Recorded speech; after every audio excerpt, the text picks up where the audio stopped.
হেই স্টারগেজাররা, একটা মহাজাগতিক ওয়ারবেচারে ইয়েতে রেডি।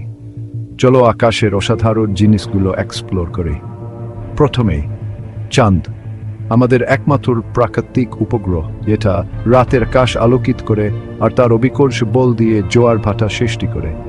তোমরা এটাকে সবগুলো অবস্থাতেই দেখেছ, পূর্ণিমা, অমাবস্যা আর মাঝের সবকিছু। এরপর সূর্য, এটা আমাদের সৌরজগতের কেন্দ্রে থাকা তারা। এটা পৃথিবীতে জীবনের জন্য প্রয়োজনীয় আলো আর তাপ দেয়। এবার তারা নিয়ে কথা বলা যাক। এই দূরের সূর্যগুলো রাতের আকাশে ঝিকিমিকি করে মহাবিশ্বের বিশালতার ইঙ্গিত দেয়। কখনো উল্কাপাত দেখেছ? ওটা একটা উল্কা। এটা আমাদের বায়ুমণ্ডলে প্রবেশ করার সময় পুড়ে আয়। গ্রহ সম্পর্কে কি বলো? শুক্র, মঙ্গল আর বৃহস্পতির মতো মাঝে মাঝে রাতের আকাশে উজ্জ্বল বিন্দু হিসেবে দেখা যায়।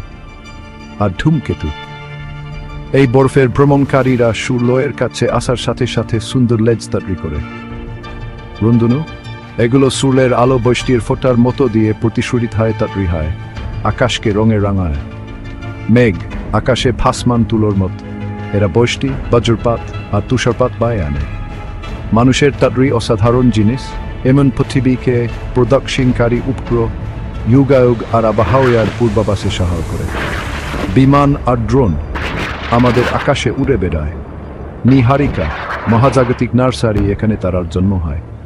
আকাশগঙ্গা, আমাদের ছায়াপথ, অগ্রিত তারা আর মহাজাগতিক ধুলো দিয়ে ভরা।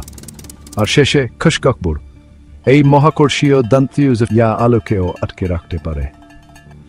এই মহাজাগতিক বিস্ময়গুলি সম্পর্কে আরো জানতে চাও? চলো একসাথে আকাশের রহস্য উন্মোচন করি।